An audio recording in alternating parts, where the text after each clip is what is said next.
So I got a mallet done in just a few hours using only hand tools. Let's start cutting.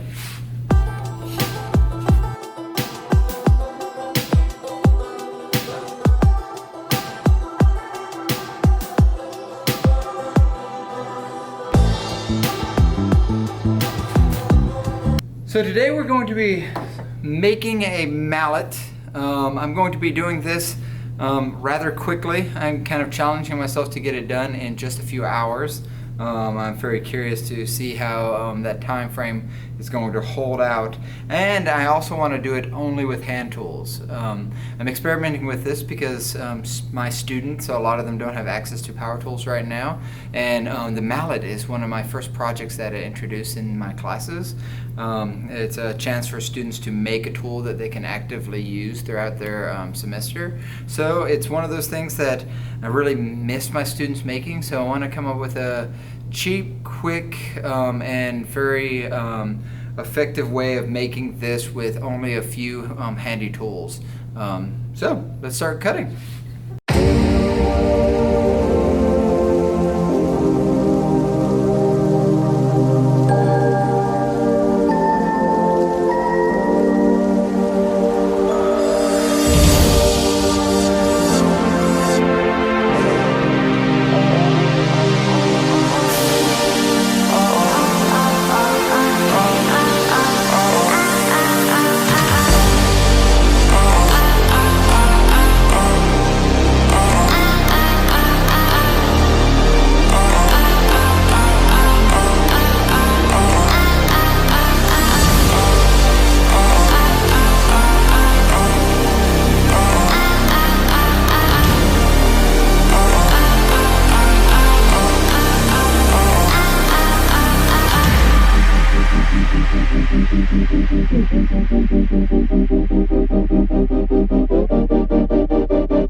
So I have a few of my blocks cut, and I have more material that I was going to cut another block out of, at least one more section for my mallet head, and also I was going to create my handle out of one of these pieces too.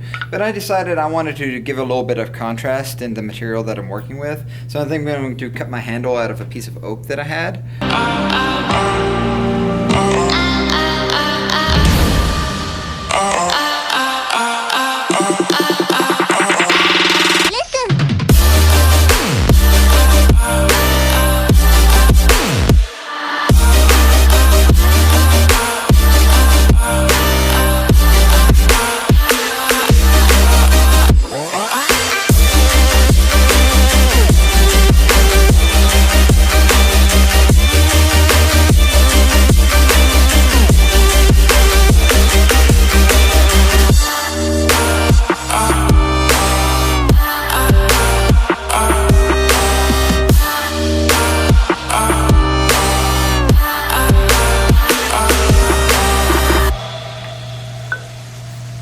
Okay, I'm just marking this off right here, partially because my rip cut that I did is slightly shifted, so I want to reestablish this cut a little bit straighter, so I'm going to take my time a little bit more with just the section that's going to be embedded. And I don't want to put this whole piece inside of the mallet head. What I'm going to do, because I'm going to end up gluing this all together, I'm not going to make it like this mallet where it's actually a takedown mallet where I can actually disassemble it. I'm going to make it more like this one where it's wedge shaped in there, but it's made in such a way that the wedge goes here and then in somewhere in here. So in the actual like the tang of the actual handle. So I want to make sure that I remove that, so when it's all glued up it's going to be one solid piece and this head is not going to go anywhere. So with that in mind, I need to draw another wedge, and I think I'm just going to once again use my previous handle as kind of a guide, because it's something that I have and there's no reason not to use it. Actually, I think I'm going to go a little bit more. I'm going to remove a little bit more material. So now I'm going to have to remove material off of both sides. That's fine. And this is about a about 2 to 3 degrees off of 90. So it doesn't look like much, but that little bit of degree change is going to keep the head of the mallet from ever wanting to slide off once it's all glued up. So now I have that marked out. Now I have to do my cuts again and do them extremely carefully.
Before I glue my handle in place though, I'm going to go ahead and shave off a little bit here, just to make it a little bit easier on me when I go back through with the final handle.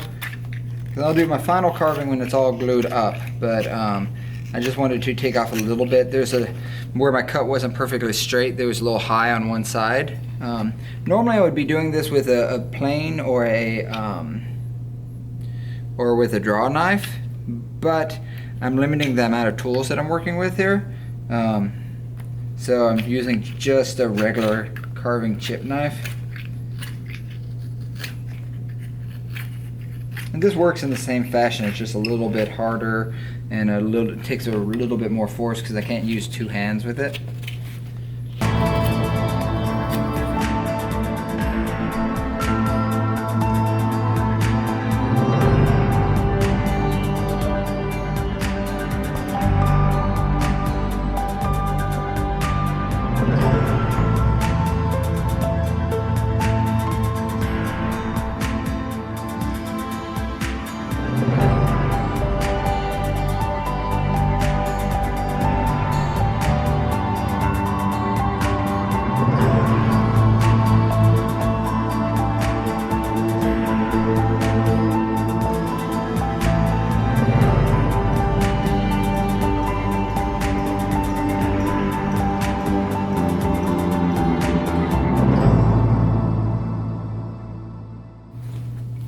Alright, I decided to create a little bit of a bulge on the bottom made out of cherry. The way I'm going to end up constructing that is to actually create kind of a dowel joint on the very bottom of my mallet, but I don't want to insert a dowel in here. I don't want to do a secondary thing. So what I'm going to do is whittle this down a little bit more to almost where it's going to be a dowel, and then I'm going to use my drill to actually generate a perfectly symmetrical, so when I go and drill a 1/4 inch hole, I could drill that into the block that I'm going to post here, and that's going to just slide right on and be a nice solid joint for me. Also need to decide exactly how far in I want it to go.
So now I have a cherry mallet head, and then I also have a pommel on the bottom, which is cherry as well. Pommel, the only practical real purpose for this is just to create a stopping point for my hand, but it's also just a nice little aesthetic element that I'm going to enjoy. So now it's just a matter of trimming this all up, so carving this down a little bit more, kind of smoothing out some of the transitions, and then also smoothing out all of this area. I think I'm going to spend some time sanding this face down a little bit. I think I'm going to want to take, because this is such a small mallet head, there's no reason, a mallet in general, that there's no reason for the mallet head to be quite this large. So I think I'm going to shave it down a little bit as well. So something along, probably about almost a ½ an inch taken off total, but a £1/4 of an inch off of either face. So the center is still going to be in the center. And then I also need to give myself a slightly profiled face to the mallet. Okay.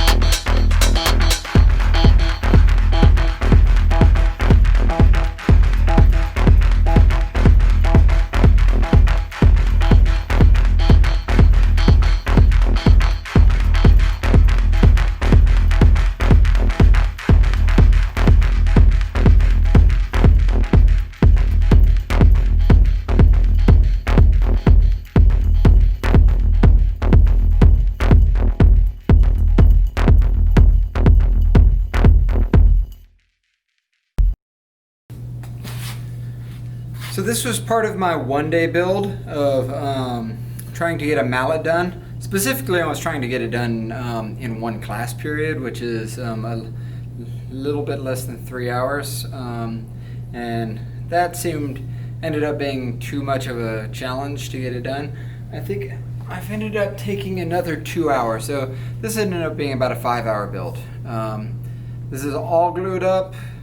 Used a new type of glue for me, a quick setting exterior, not exterior, but let's see, what's it called? Titebond Quick and Thick multi-surface glue. It's for a wood shop and it's for wood, but it's set up really quickly. So normally I use the Titebond, Titebond 1, 2, or 3 for projects like this, but yeah, it seemed to have worked pretty well. I know it's not fully cured yet, so I'm not going to try to whack anything because I don't want to accidentally pop it apart.